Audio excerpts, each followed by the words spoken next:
മോനെ പേരെന്താ? ആരവ്. എത്രാം ക്ലാസ്സിലേക്കാ? 3. 3-ലാണോ? ബാഗൊക്കെ വാങ്ങിയോ പുതിയത്? ആരെങ്കിലും കൂടെ വന്നിട്ടുണ്ടോ? അമ്മയും അനിയത്തിയും. സ്കൂളിൽ വരെ ഇഷ്ടമാണോ? കളിക്കാനൊക്കെ ടീച്ചർമാർ വിടാറുണ്ടോ? കളിക്കാൻ വിടാറുണ്ട്. കുഴപ്പമൊന്നുമില്ലല്ലോ. അപ്പോൾ ഇത് 3-ാം ക്ലാസ്സിലാണ്. അപ്പോൾ മുതിർന്ന കുട്ടികളുണ്ട്, കുഞ്ഞിക്കുട്ടികളുണ്ട്, അങ്ങനെയുള്ള വിവിധ ക്ലാസ്സുകളിൽ പഠിക്കുന്ന കുട്ടികൾ. മോനെ പേരെന്താ? അയ്യൂബ്. എത്രാം ക്ലാസ്സിലാണ്? 3-ാം ക്ലാസ്സിൽ. 3-ാം ക്ലാസ്സിലാണോ? പുതിയ ബാഗും കുടയൊക്കെ വാങ്ങിച്ചോ? ഇല്ല, ബാഗ് മാത്രമേ വാങ്ങിച്ചിട്ടുള്ളൂ. വേറെ വാങ്ങിച്ചില്ല? ബാഗ് മാത്രമേ വാങ്ങിച്ചിട്ടുള്ളൂ. ആണല്ലേ? അപ്പോൾ സ്കൂളിൽ വരെ ഇഷ്ടമാണോ? മടിയുണ്ടോ? ചെറിയ മടിയുണ്ട്. അപ്പോൾ വലിയ സന്തോഷത്തിലാണ്, അതായത് വലിയ സങ്കടമോ അല്ലെങ്കിൽ ആശങ്കയൊന്നും തന്നെ കുട്ടികൾ കാണാൻ കഴിയുന്നില്ല. എല്ലാവരും മിടുക്കരായി തന്നെ നിൽക്കുന്നുണ്ട്. 2 കൊച്ചു മിടുക്കന്മാർ നമുക്ക് പോകുന്നുണ്ട്. ഹായ്, പേരെന്താ? നീരവ്. എത്രാം ക്ലാസ്സിലേക്കാ? 1-ാം ക്ലാസ്സിൽ. ആണല്ലേ? സ്കൂളിൽ വരെ ഇഷ്ടമാണോ?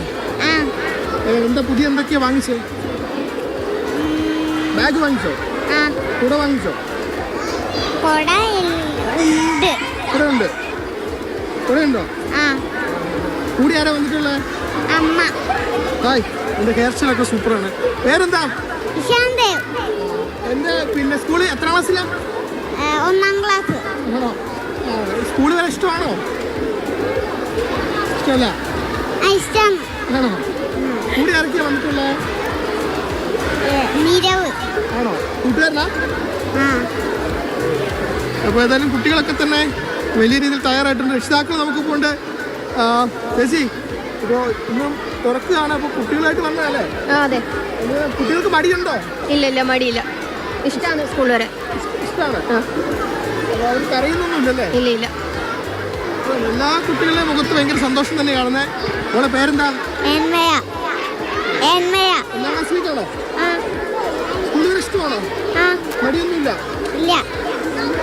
അപ്പം ഉഷാറായി തന്നെയാണ് എല്ലാ കുട്ടികളും വരുന്നത്. അതായത് ഉഷാറായിട്ടിരിക്കട്ടെ, അവരൊക്കെ സന്തോഷത്തിലായിരിക്കട്ടെ, ചെറിയ സങ്കടങ്ങൾ കൂടി സന്തോഷത്തിലേക്ക് വഴിമാറട്ടെ.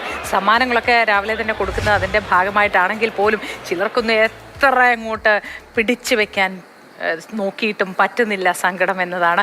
അതങ്ങനെ കണ്ണീർ മഴയായി പൊഴിയുന്നു. ചിലരൊക്കെ വലിയ ആവേശത്തിലാണ്, പൊളിയാണ് ഈ സ്കൂൾ ജീവിതം ആഘോഷമാക്കാനുള്ള ഒരുക്കത്തിൽ. ഇതൊക്കെ കുറച്ച് ദിവസത്തെ ബുദ്ധിമുട്ടുകളാണ്, അത് കഴിയുമ്പോൾ മാറിക്കോളും. അധ്യാപകരൊക്കെ ആ ദിവസങ്ങളിലേക്ക് ഇവരെ പരിശീലിപ്പിച്ച് സ്കൂളിൻ്റെ ഭാഗമാക്കും, അധ്യയനത്തിൻ്റെ ഭാഗമാക്കും.